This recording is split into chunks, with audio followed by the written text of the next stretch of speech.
Ethics. I hold the Lincoln Chair in Ethics, and I'm Senior Ethics Advisor to the University Provost. And we're very grateful today to have two of our Lincoln Fellows, Steve Helms Tillery and Rachele McAndrew, here to talk about their work in the laboratory and, importantly, beyond the laboratory with non-human primates. And I'm not going to do a dance or a song. I'm just going to turn it over to you all to say more about yourselves and the important work that you do. Okay. Thanks. Thank you. Thanks for showing up, guys. It's a good turnout. And hopefully we'll have some good discussion today and good questions. We do, as Jason said, we do have primate labs here at ASU, and there's 4 researchers who are pretty actively involved in various kinds of projects. We can talk about some of those projects at some point in the conversation that seems appropriate. We're not really here to focus on our stuff specifically until near the end of what we're going to present. So what we want to do is sort of give you a sense of the lifespan of a primate as it sort of enters the world of research, what it experiences, and then what the sort of terminal decisions for those primates, how those decisions work. I have voice issues, and so my colleague Rachele is going to do most of the talking today, so I'll just hand it over to her. Thank you. My pleasure. So I'm Rachele. I'm the lab coordinator for the monkey labs that Steve mentioned, all 4 of them. So I handle day-to-day activities in the lab. Thank you, first of all. Thanks all for coming. Feel free to interject, ask questions, comments while I'm going through my presentation, okay? So let's start. I wanted to start off with just some brief information on the natural habitats of some common species used in research. So we'll start with some old worlds. The macaques are pretty much the most abundant used in research. They're found throughout Asia, India, and China mostly. They generally live in forested areas, but they're mostly terrestrial. They do climb trees and stuff, but they're mostly walk on the ground. They're really good swimmers. They mostly eat fruit, but the rhesus are omnivores, so they will eat small rodents and as well as fruit and vegetables and things like that. Vervets are found in Africa. They have a very widespread habitat. They can pretty much handle anything from rainforests to deserts to swamps. They're also omnivores. They're also a pretty invasive species to a couple islands in the Caribbean, and we'll kind of talk a little bit about that later. Then there are baboons. They're also Africa. They're open grassland mostly, so they're mostly terrestrial as well, and they are omnivores. So a couple new worlds that I'll talk about are marmosets. They are very small, most from Brazil, but South America as a whole. They live in trees for the most part, and they eat insects, tree saps, things like that, fruits, vegetables. They're very vocal with a large vocal repertoire, so they're used a lot in speech or hearing studies and lots of behavior stuff. Then you have the owl monkeys. These guys are nocturnal. They're also from South America, Central America. They live in the forests. They eat fruit. They have this natural resistance to parasites, which makes them useful in different research.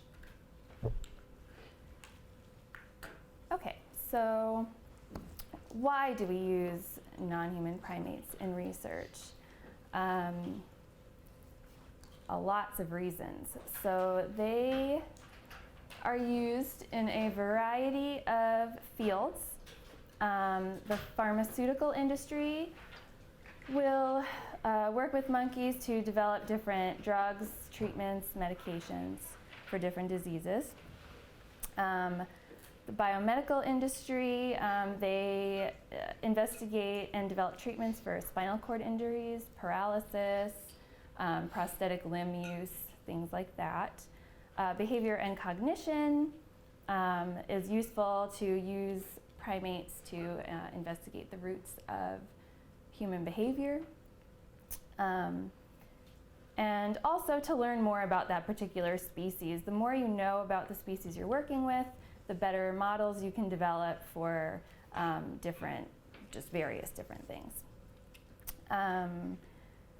Then infectious disease, many vaccines have been developed, polio, they're working on one for HIV, malaria, SARS and Ebola, which has been in the news a lot recently. Zika. Oh yeah, that too. So genetics, they just made a transgenic marmoset model a couple years ago, so they're using marmosets a lot for genetic research to see if there are any genetic mutations involved in Alzheimer's, autism, things like that. And then neuroscience. There's tons of behavior, again, Alzheimer's research, Parkinson's disease research, just how the brain works in general.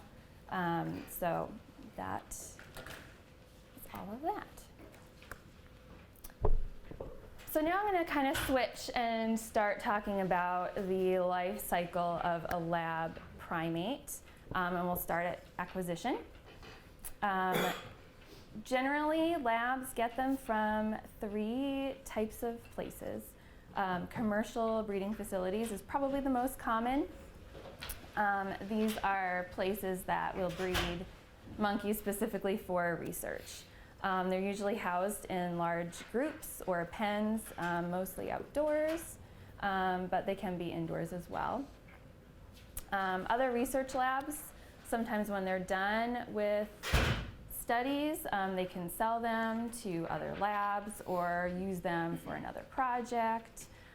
These, since they come from other research labs, they're usually pair housed in smaller cages than the commercial breeders, or they could be singly housed depending on what their situation is at that lab. But most labs are indoor only, so they will be housed indoors. Or they could be wild caught, going back to the vervets as this invasive species in the St. Kitts and Barbados. A lot of times they will just capture them there and then send them to research labs. If you ever want to Google drunk monkeys, I would put St. Kitts or Barbados after that, but you could see some interesting reasons as to why they are so invasive. Okay, so daily life. Once they arrive in the institution, they are, usually there's a quarantine period. It depends on the institution, that can vary, but there's usually a quarantine period just so they don't introduce any sort of parasites or disease into the established colony. What's our quarantine period? Ours is a month, I believe. It's 2 TB tests 2 weeks apart that have been negative. So that's what we do. And it's pretty similar throughout, but it does vary a little bit. And I will back up a little bit and just talk about transportation real quick. Mostly they are ground transportation in an air-controlled truck, put in a large crate, depending on the monkey. The little marmosets could be in like a hard cat carrier. And they are shipped with food and water. It usually takes, depending on where they're coming from, a day or 2 to get there.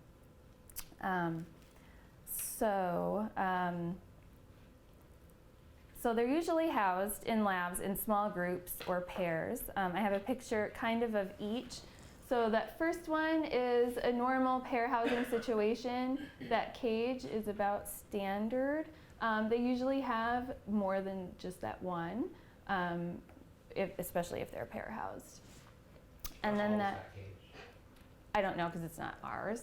But I would say that it's probably somewhere about 33 inches, 35 inches, something like that. And there are specific size, minimum size for each particular species. There's a minimum amount of cage that they're allowed to have. So It cannot. Height-wise, yes, that is 33 is for macaques. But then you talk about arboreal species that live in trees. It might be nicer to have a lot more vertical height. These guys are terrestrial, so the open space is more important. You're welcome. So this second picture is more of a group housing situation. It's a larger room, and you can see there's about 5 monkeys in there and different doors. That's how they get them to where they want them to go. They'll shift into different areas of the cage they can clean, get them out for study, things like that. You need a lot of room to do that second picture though. Most labs are not that lucky. All right. So enrichment, big thing in the lab animal field. It's required by the Animal Welfare Act. It needs to promote the animal's psychological well-being. It's very important for the monkey and for the research. So the goal of enrichment is to aim to enrich the 5 senses and promote natural behaviors. That's what most people want to do. So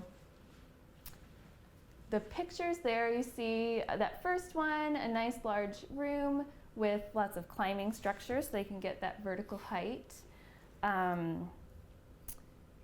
The food puzzles in that bottom picture, most of the monkey's life is spent in the wild, is spent looking for food.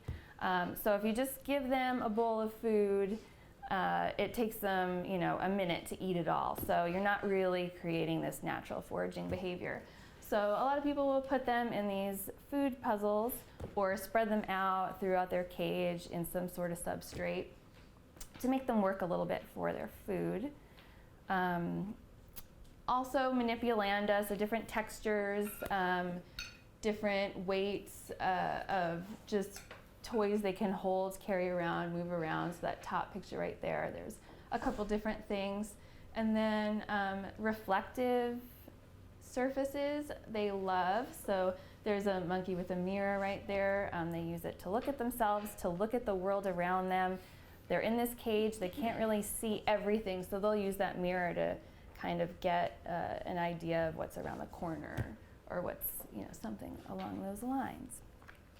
So we also do TV, radio, so different sounds, different sights going on in their room.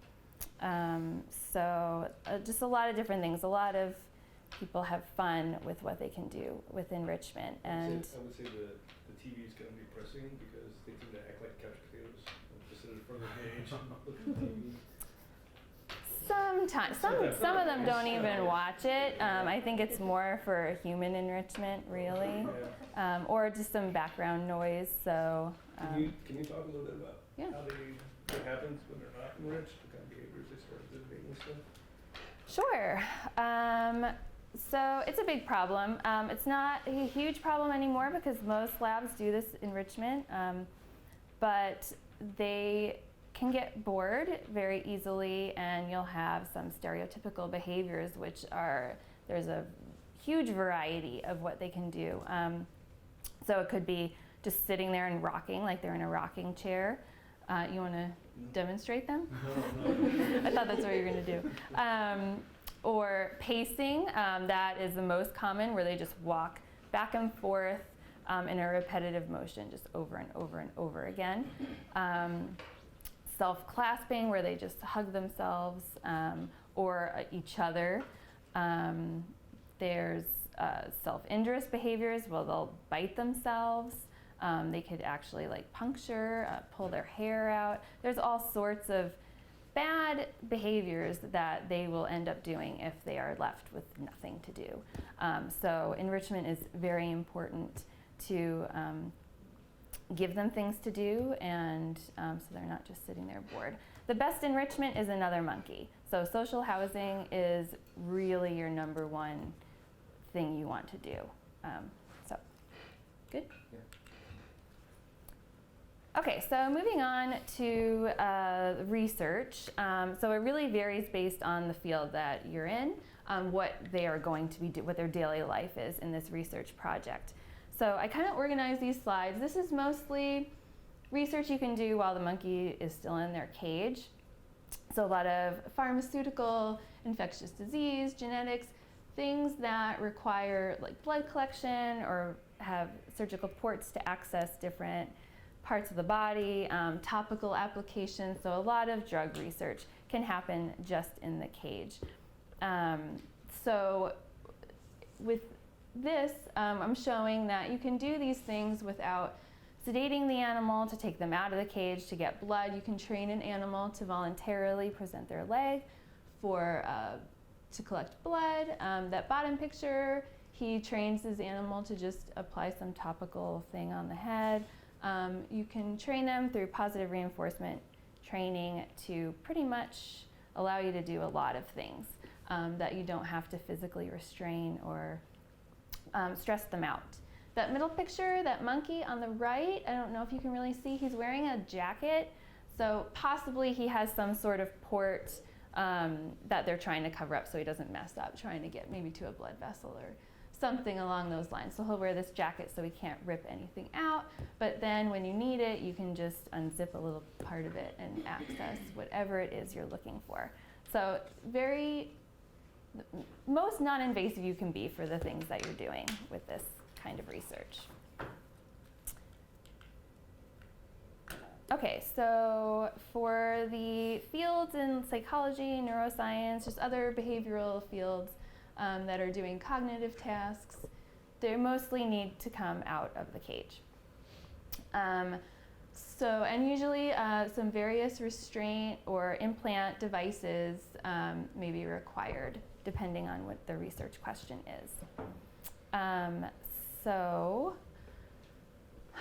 some of these pictures here, that top one is pretty, would be for psychology experiments where the monkey is in a chair in this box. You see there's kind of like a TV in front of them. They have to, whatever the task is, they need to watch something and make a decision about whatever they're being presented with. That middle picture there is a monkey in a chair. I don't know if you can really, unfortunately they're all black and white and they're a little hard to see, but he's sitting in a chair, so he is restrained. He can't run around the room, but he is most likely able to move around in that little box there. He's probably head restrained though. Oh yeah, he does. Yeah. His arms are free, but yes, so his head is restrained, which means they're doing some sort of neurophysiology, where they are recording like neural signals depending on whatever he is doing. And then this picture in the bottom shows two monkeys with head caps. So those are the implants that you would get if you're doing any sort of neural recordings. That metal piece on the top is pretty much a port to their brain, so you can have access to that when they're in their experiments, yeah. So, but when they're in the cage, they can't access it. It's closed, and they are with each other. They're not going to pull that off. And then this bottom picture is of the marmosets, and that's again psychology, just learning behavior, and that looks like they're out in the wild. But I actually think that study they just put a box in there and went to see how learning and teaching goes in a colony of wild marmosets.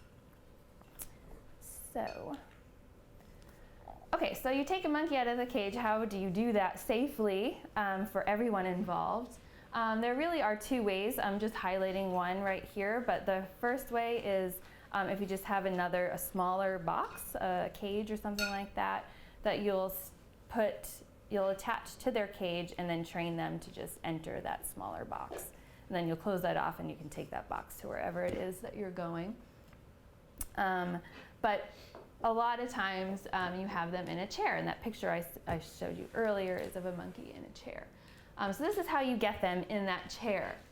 So that first picture, so the monkey was in a cage, much like the one you saw earlier, of those pair-housed monkeys. So the researcher will open the door just a little bit, and that pole they have is like this rigid type like rabies pole kind of thing, I guess. And the monkey is wearing a collar, which you can sort of see on that bottom picture there, that red around his neck. It's usually just a hard plastic or metal collar with a little rigid a hole like cut out in it. So you can clip that pole on there. So open the cage a little bit and you'll put that pole on the monkey's collar. When the monkey is trained to do this, they will come to the front on their own, and then you can just pull them. Hello. So at this point, she already has a pole on the collar. She opened the door. So now the monkey is climbing down the cage on the floor, and then he just walks right over to the chair. I believe she gave him some food, which is what that little thing on the floor is. A grape, I think she was giving him. So a couple grapes. No, it mentioned it in the description. That's what I thought too, but no, it said the monkey ate a grape. So that is a grape. Walking over and then jumps in their chair, and then she's able to. It depends what the chair. I mean, there are different chairs, but usually the collar will slide into some locking mechanism, and then it will lock and be secure, and then they will remove the pole, and then the monkey will just be in the chair. Usually they can move around 360. It's just their collar that's locked in, so everything else they can move around. And then depending on what you're doing, you can design your chair to cover the body so they can't have their arms and legs out, or their head is completely covered in that one as well. So it really depends on the study. The chairs are different, but basic same principle. And this is the procedure we use here. Yeah, it's slightly different. I found a lot of monkeys don't like the floor because their cages are mesh. So the smooth, solid floor kind of freaks them out a little bit. So some monkeys I do. Some enjoy the walk across the room into the chair, but most prefer just to jump onto the chair from their cage so they don't have to touch the floor. And then they'll jump right on the top of the chair and then climb down. But yes, this is pretty much what we do here. All right. This is not instinctive behavior on their part. They learn how to do No. this. Okay. How do you teach Steve how to do that? So again, it's all positive reinforcement training, and it's baby steps. So what we do is we'll first target train them. So I'll just hang a little PVC pipe or whatever on the front of their cage, and they learn to touch it. So every time they touch that PVC tube, they get a treat and a click. So that already gets them to that front of the cage. Once they're doing that, I show them the pole, and then I will still do all that. And then once they're good with that, I'll stick the pole in the cage just a little bit, and then again, give them treats for touching and staying. And then you make the pole come closer to them, and then if they stay, they still get treats. So it's very incremental and small changes, and this could take a month or two just to get them to do this. Your last thing is attaching the pole to the collar, and then they will normally freak out. So you just kind of attach it and let it go, and then you give them tons of treats for that, and then they'll let you do it again eventually, and then until they get very comfortable with that, and that's when you can open the door and let them come out. Once they're pole trained, chairing is super easy. Like, they want to get into something else basically. So once you pull them, you open the door, they go right into the chair. Could I just point out Sure. a couple of other things that let you do things more non-invasively? Is that jacket can be radio telemetered to devices that Right. would be monitoring physiological variables for one thing. Right. And the other is that you can also train them to pee and poop on demand, especially if you get in there for first void in the morning, so that you can get bodily fluids for more physiological Yeah. things that way. Thank you. Yeah, there's all sorts of things. I didn't even talk about training on this, which is silly. But yeah, you can train them to do all sorts of things. So the sedation is very low on what you need to do because they'll willingly do most things for treats. They're very food motivated. So yes, thank you. Can you go back one slide, please? Sure. Sorry. That cart on the right has wheels. My question is, why is it not brought closer to the cage? So it depends what they want to do. So like I was saying earlier, some monkeys really enjoy the walk to the chair. Right. So perhaps this is what this guy really likes to do. I see. The ones that don't like the floor, we do. The chair is right in front of the cage. It just really depends on what the monkey likes. And when you're training and you do things, you go with how they want things to be done. Exactly, yeah, And you know, it's good for you and them when you figure this out. This has always reminded me of one of the first rules of animal behavior. I was taught under precisely controlled conditions, the animal does what it damn well chooses. Yeah, you just, We have that posted in our lab. we do, yeah. You just do around, you go around that. Yeah, it works well. So I just wanted to talk briefly about surgical procedures because I mentioned that we do implants for some studies. So just very briefly. The Animal Welfare Act requires that any surgical procedure have scientific justification. So we can't just go in and do things willy-nilly.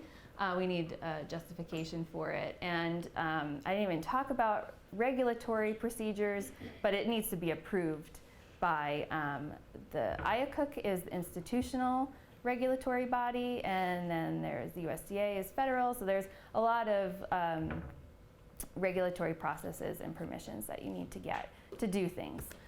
So anyway, you need permission to do that stuff. And then the surgical procedures are followed much like any type of human surgery. Aseptic technique must be followed. There's pre-anesthetics, there's painkillers, antibiotics, all of that. So we want this animal to recover and be healthy. So we do everything we can to make sure that that happens.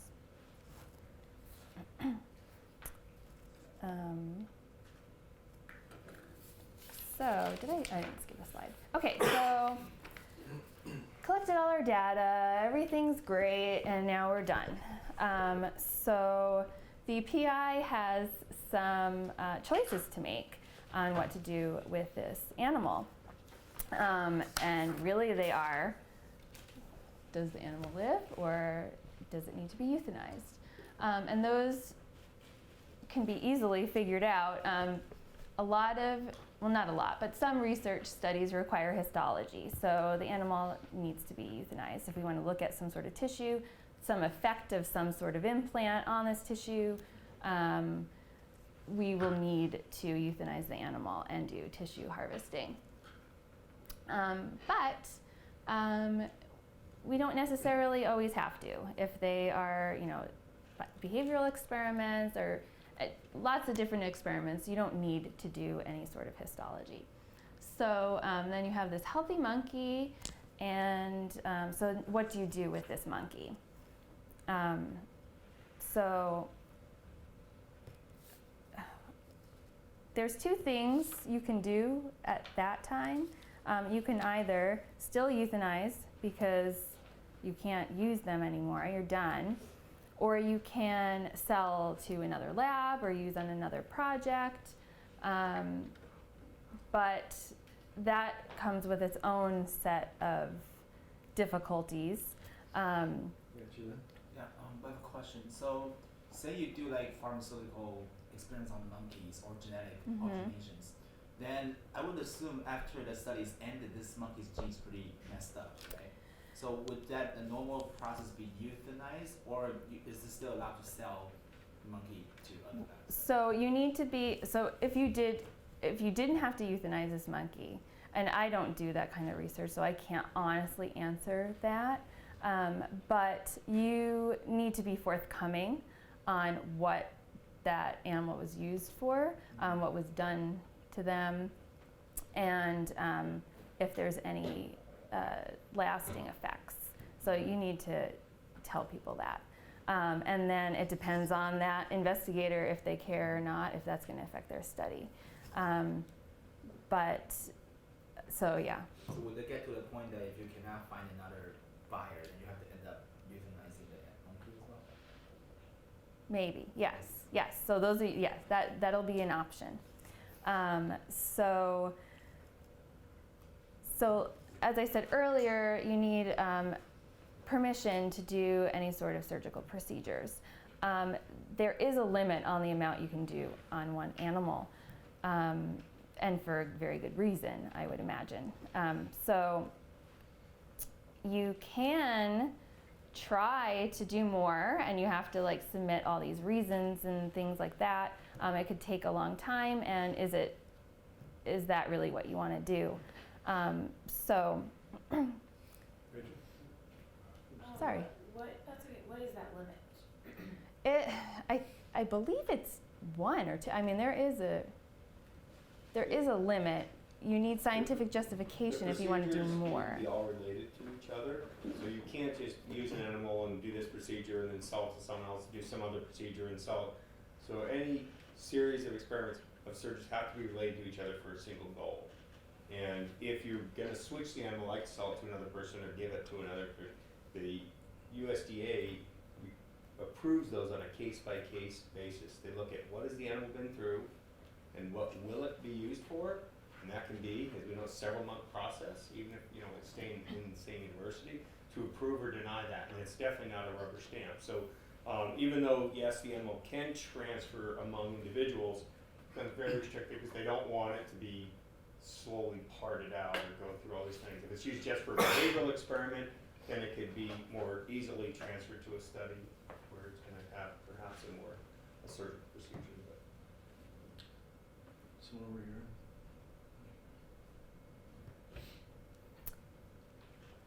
So a lot of other research animals are adopted out. Mice, rats, bunnies, dogs, cats. When they're done with their study, they can be adopted out and people can take them home as their pets. However, you cannot do that with a monkey. And again, for good reason. So what are your options? So there are many, about a dozen or so non-human primate sanctuaries in the US. They mostly cater to the pet population and entertainment industry, but there are some labs around the country that do send their animals to non-human primate sanctuaries. Their goal is to create a naturalistic environment for the monkeys to live out the rest of their lives. These pictures are from Born Free Primate Sanctuary in Texas, and I just love them. They're monkeys in their natural, all that open space. They can run, they can jump, they can swing. It's fantastic. So it sounds all well and good, but there are some challenges to these sanctuaries. The cost is pretty high, and it can be pretty prohibitive to a research lab. They have funding to do their research, but most agencies only fund for the science that is going into it, not what you do with that animal after that's done.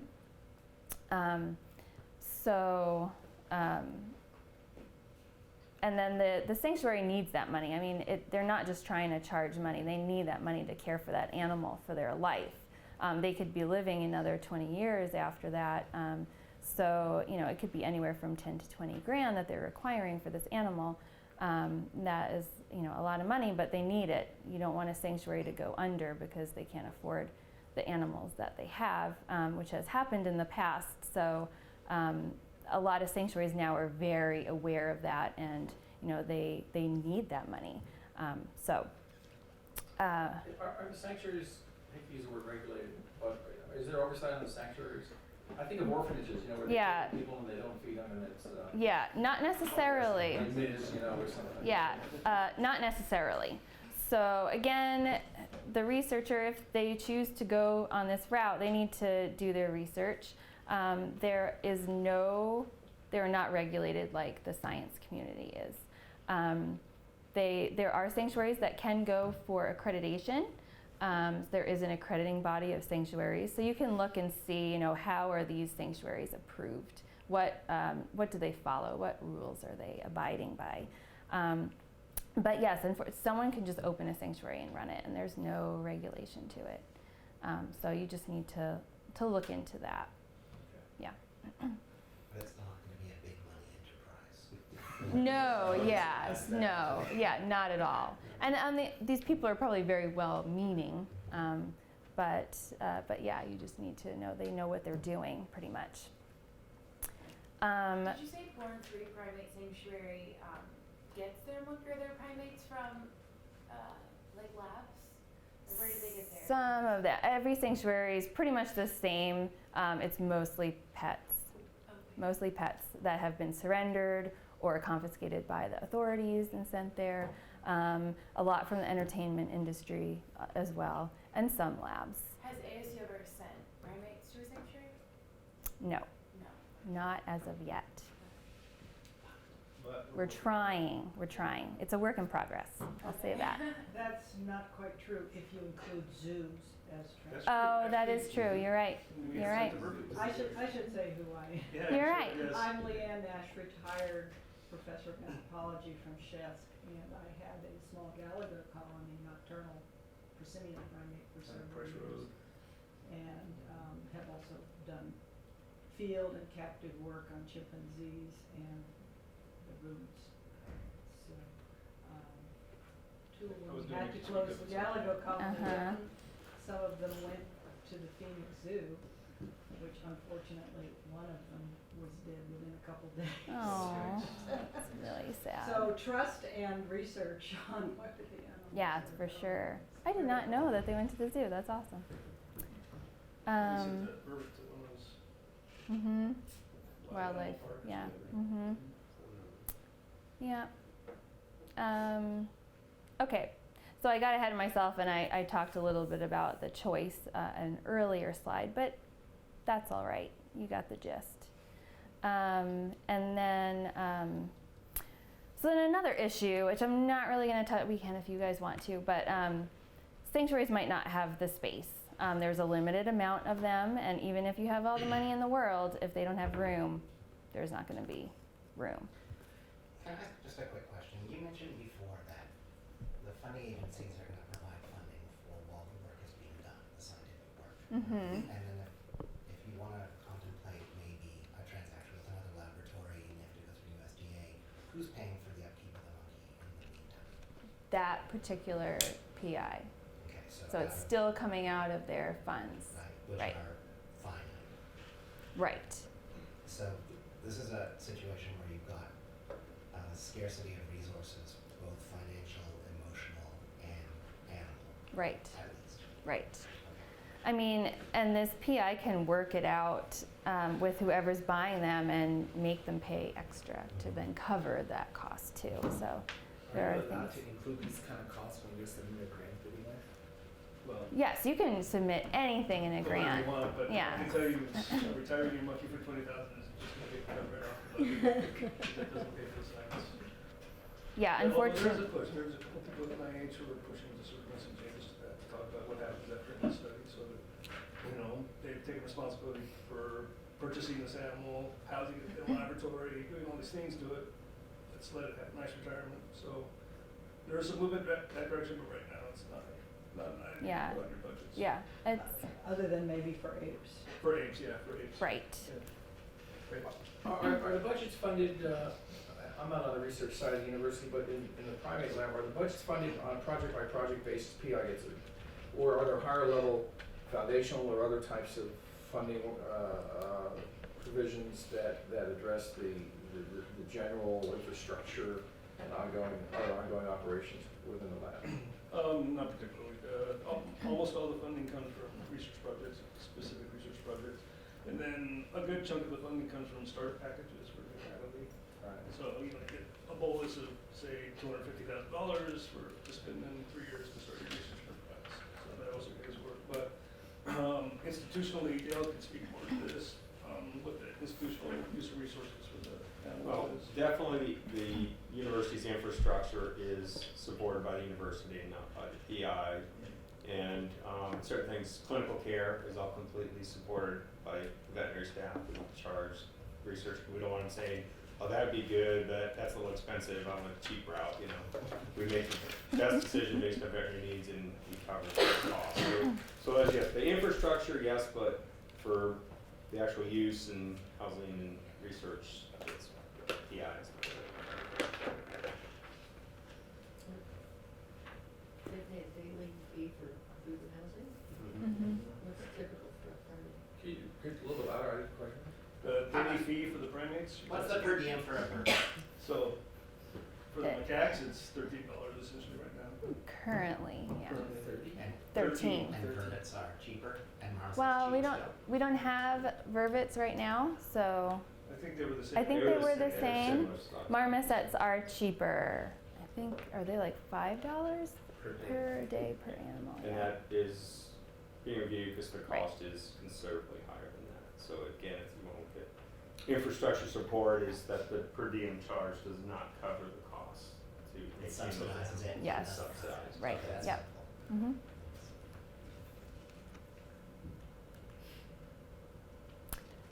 So, the Research Animal Retirement Foundation was recently formed. Our goal is to. Who's the we? Yeah, You want me to tell you? Rachele, yes.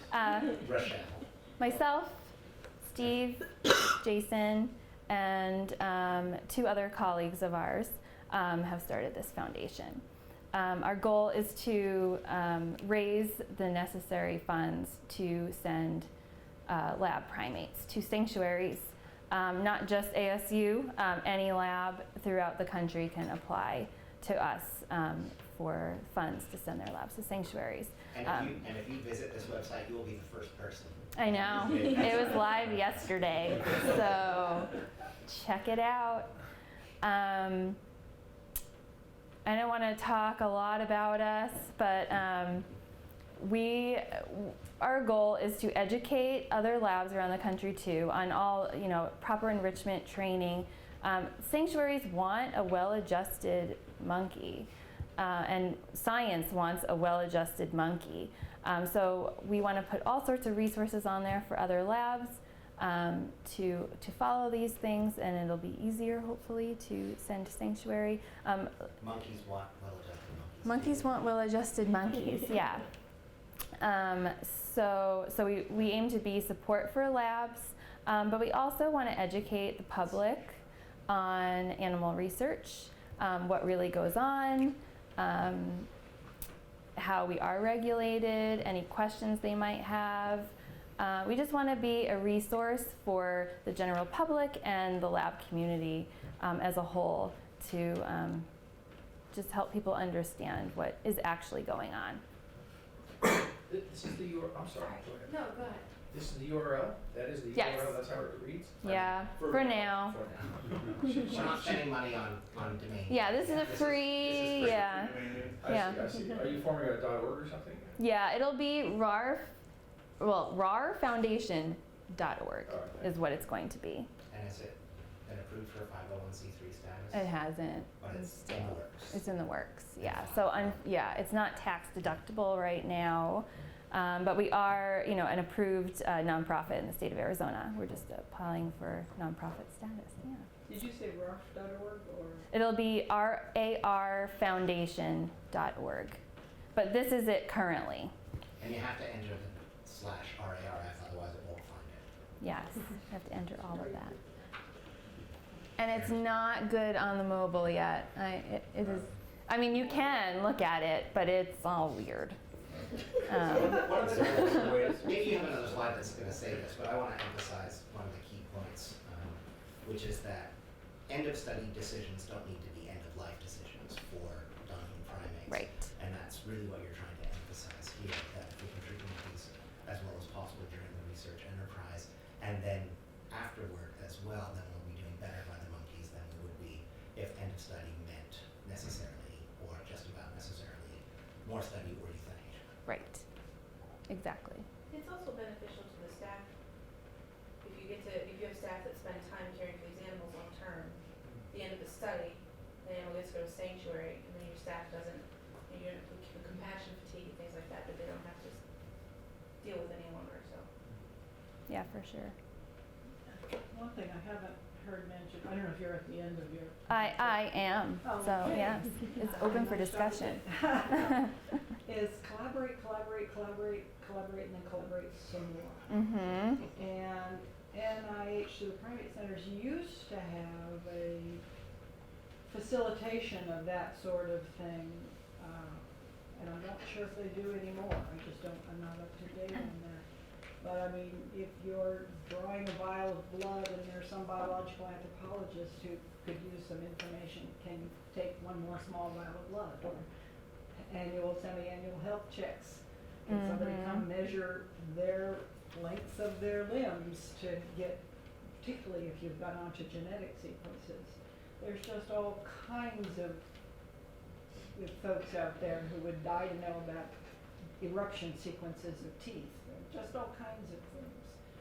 So if you're insulting the monkey or person or ape to have them in doing these things, I think it's incumbent ethically to get as much information as you possibly can, even if you can't imagine why anybody might ever want to know. Somebody will someday. Yes, very true. Good point. And if your organization could be a focus of collaboration, if there isn't anything else out there. Yeah, that's a great idea. Yeah, we can. I like it. Thank you. Because a lot of people want to keep their animals low profile. I understand that completely. Right. That's a whole other conversation. Yes, I could talk about this for days. It's great that you come out and talk about it like this. Thanks. Yeah, you know, I appreciate you guys being transparent about it.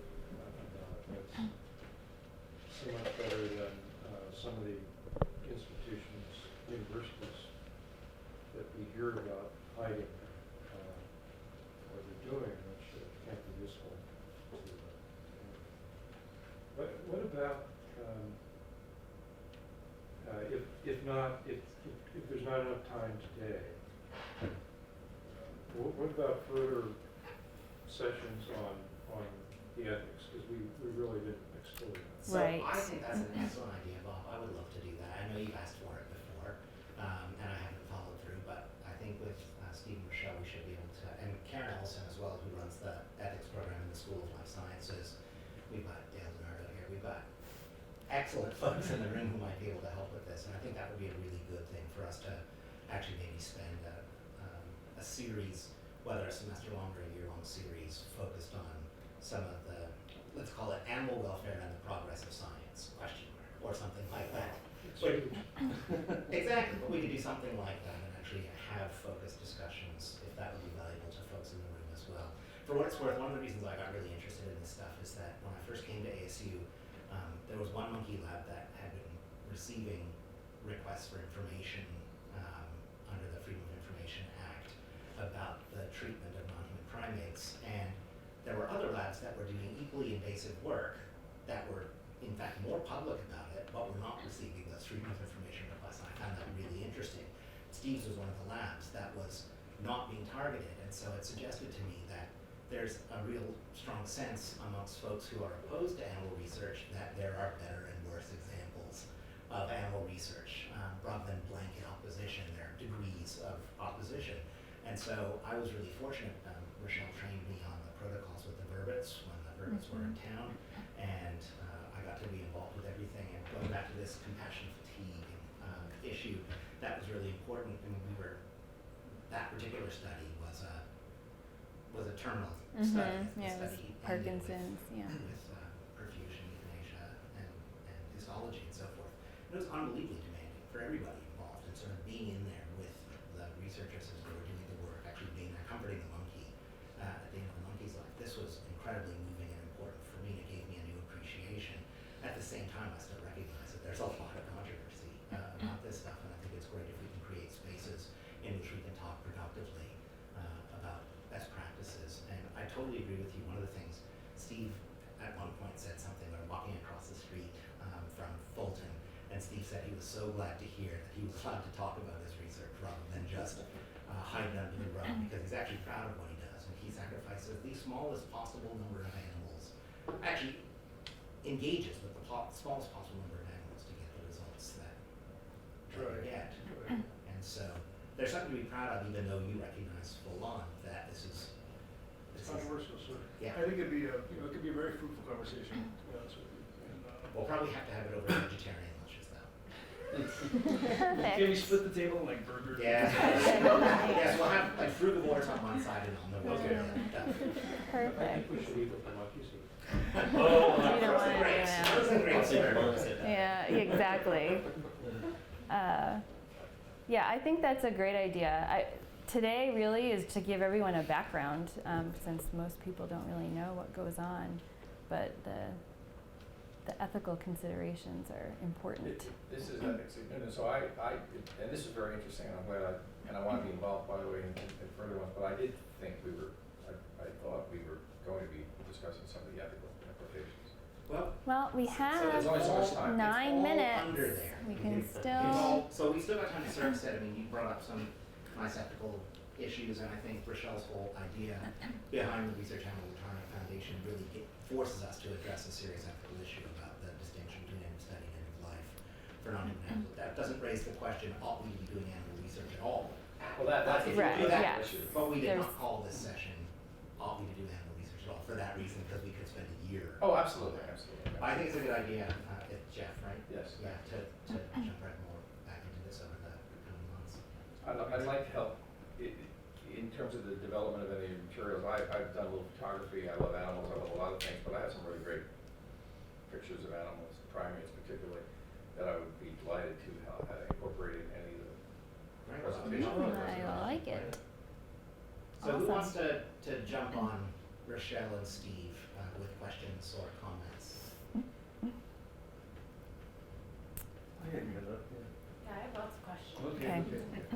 One of them is how many non-human primates do you guys have now, and the total that you guys have used, and also what scientific progress have you guys made from these experiments? Okay. Great Well, question. so that's a great question. How many do we have right now? You have 4 currently. And I don't know how many you've used in your career, because I haven't been around that long. So the measure really is scientific publications. So what do you publish out of this, and that's sort of the measure of the utility of the monkey. And I think that's sort of an important measure. It should be an important measure for laboratories. That if you're being productive, you're producing good peer-reviewed publications. And in our case, because ours has an engineering school, hopefully some technologies that have some impact on human healthcare. And so I'll just give you like a quick rundown of the projects that we're really focused on right now in my part of the lab, so you can make your own assessment of that. So we're funded by DARPA, Defense Advanced Research Projects Administration Agency. Yes, one of those. One of those two. And they have a project called Haptics, and their Haptics program is basically to take somebody who's lost a hand, create a very sort of like a human-like hand, put them a prosthetic hand that has lots of human capabilities, very dexterous, highly dexterous. It has about human strength, human weight. But most importantly, those already exist. Companies like DECA have made them. Johns Hopkins has a place called the Applied Physics Laboratory who's made some hands like this. So there's hands like that out there. We want to take those hands and interface them to the nervous system so that when you go to use your hand, that prosthetic hand, it acts like your hand would normally act, and it feels like your hand would normally feel. So it's got sensors on it. We can put that information back into the nervous system. So what we're using, we have a whole part of a whole project to implant devices into humans starting in June into the peripheral nerves. So in the monkeys, we're testing the devices to make sure that they work properly to the nerve, that they can insert it properly, that they produce good signals, that when you stimulate, you get good controlled sort of responses to it. And we're looking at in cortex, it's very clear that no matter how good you make this hand and how good you make that interface, it's not going to feel natural. So I don't know if you've ever cut a nerve or anything, doing anything and feel how that sensation kind of comes back over time. It's not natural. It's not going to feel like a normal hand. And so, but over the span of time, as you use that hand, you pick things up, you interact with things, it'll start to feel more natural. And so, with the monkeys, we're going to look at how the brain processes that signal over time to see how that changes, to see how that hand gets represented properly by the brain. Are there things we can do to different kinds of stimuli we can provide to enhance that? Are there drugs we can use to enhance that? Those kind of questions. So that's sort of the main use of the 4 monkeys that we have in the lab right now. That's their agenda. And so we don't cut their hands off.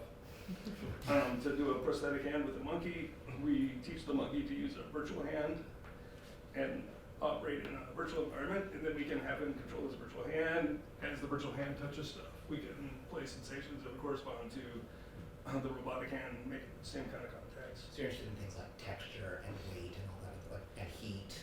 Yeah, heat's tricky, but texture, weight, touch, pressure, movement, slip along the fingertips. And the idea, I mean, we've had prosthetic hands forever, whether they're connected to the nervous system or not, but they're kind of clumsy. And so the idea here is to really get some fine control and the sensation of a return to normalcy or something there. Exactly, yeah, to have dexterous control, be able to tie shoelaces or button buttons, things like that. What was one question? I won't make this the me show. Oh, okay.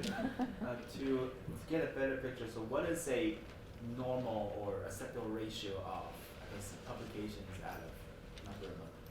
Yeah, that's a good question. I don't know. That's a great question. We should really write that paper. We started should, that yeah. paper years ago. Let's do that. Okay, yeah, we should do that. That's a great question. You know, I mean, I think with a good quality study, you should be able to get 2, 3, or 4 really solid papers out of the work of this primate. So. But even what counts as a good solid paper is going to be variable at times. It depends on the field and the project and anything. Yeah, But absolutely. still, having some quantitative sense of this might be a good idea. No, but I do think it's important, you know, as part of a forward-thinking consideration that you get a monkey and it just starts doing stuff to it. That you have a plan, that you have a good research design, you're asking an important question, you take care to make sure that you do things right so that at the end of the day, you can take the data and use it to, you know, to advance the field, advance technologies, whatever you're working on. It's also, do you do research here, Rachele? Me? Yeah. No, I'm just a student. Okay, it's important to realize that research is incredibly incremental. And when we talk at some level about advancing the state of knowledge or creating something that came out of this research or helping cure something, it is incredibly incremental. It takes so much effort by so many people over a lot of time, usually, unless you're doing some IT kind of thing, we can create an app in 20 minutes. But this kind of work is very, very slow moving, very incremental. And so when one is trying to assess the value of research, one has to have a very broad perspective.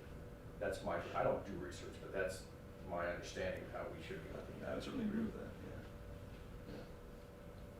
There's something that came to my mind just with her question, and maybe Dale's gonna need to correct me on my faulty memory on this, but those of you who are too young in this room to know what the thalidomide tragedy was in the 50s and 60s, it just hit Call the Midwife, by the way, if you of a drug that was given for morning sickness that caused limbs to not develop.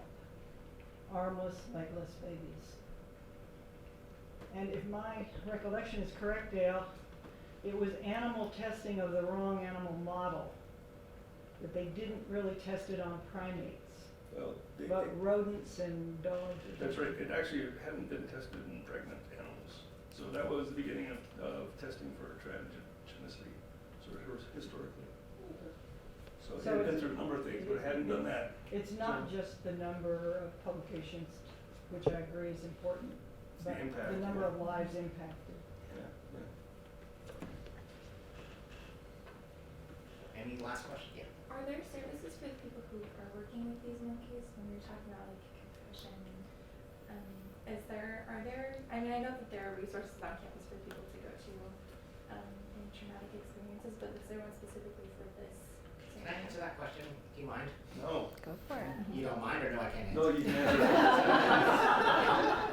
So it's really interesting. So one of the ways Steve and I got to know each other, actually, actually was, he had a student who was really concerned about the work she was doing. And if I'm not mistaken, she was working with rodents, not with non human primates, but had ethical concerns as well as some psychological and emotional concerns about the work. And so I'm an ethicist, philosopher type. I happen to be very fortunately based in the School of Life Sciences, so Steve could find me rather than having to go to the philosophy department or some other place, despite the fact that I'm a philosopher. And he connected us, we talked for a while, and then we started to bring some, we've been trying to build programs of various sorts to make it easier for students and for lab techs and others to reflect on what they're doing and why they're doing it, and to process it in ways that are really positive and helpful. Beyond that, I mean, so that's just serendipity that Steve happened to find me, and we've tried to build more of this, and Karen's helping, I think, with this as well. But at the end of the day, I mean, beyond the employee assistance program, there isn't a whole lot, and so I would love for us to be in a better position and to really take the lead as a university in creating these kinds of capacities to help care for those who care for the animals who help advance the science. There's definitely a certain amount of attrition among students who like come in, think, oh, this is like really cool science, I'm gonna come in here and do this. And then they're in the lab, they're faced with a monkey, they have to do things that are, you know, not that great for the monkey, and, you know, people are like, oh, I don't think I want this after all.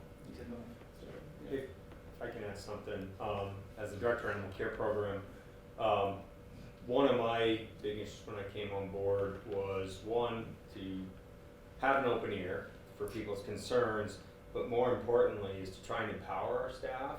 So we know the animals need enrichment, we know the animals need different needs, but put it upon the staff to help develop those things. So they don't feel like they're the robot doing what they're told, but they have a say. They're the ones that know these animals the most, they're the ones that have the biggest emotional invested interest in them, and I think it helps to feel like you have some sort of influence on how we're doing things. I mean, not every possible thing, but even if it's small things on, you know, new enrichment devices, new different things we do, I think that gives a sense of not only empowerment, but that you're not just, that you have, I guess the robotic attitude, you know, you have influence, which I think reassures someone. It makes it easier to be part, you know, with those animals. And also we really encourage that, our staff interacting with the research staff, and we have a really good relationship with primate users, because the more our staff understand what's trying to be done, you know, both the theoretical benefits and the actual achieved benefits of the work also, I think, helps staff a lot, because, you know, just being a veterinarian, all sorts of animals, whether it's research or not, you go through, people go, well, do you just become cold to the idea that animals suffer, animals must die? It's like, no, you don't become cold to it at all. I don't. I become accepting of it. I understand goals, I understand needs of animals, that things that always, you know, the easy answer isn't always the best answer in many cases.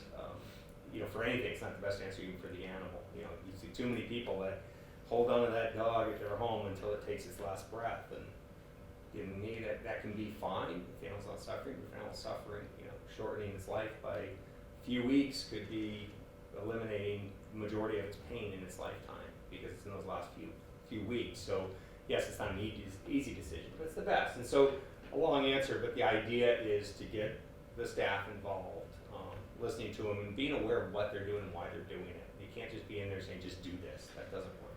So actually, for what it's worth, I'm really glad you said that, Dale, because one of the things I most admired about the dynamic in the lab when I spent some time there was how Rachele was basically always looking for ways to improve the conditions, the working conditions for the monkeys, and would often pull Steve aside and say, look, here's something that we haven't tried yet that maybe we should try as part of the enrichment or as part of the training, in order to be able to create a better working environment, both to create happier monkeys and better science. And so I think Steve, you're to be commended as well for playing a role like this in really helping to make it the case that a lab coordinator for all the primate labs feels confident stepping up like this and doing this kind of presentation for us all today. So thank you, Rachele. And we're going to call this meeting to a close.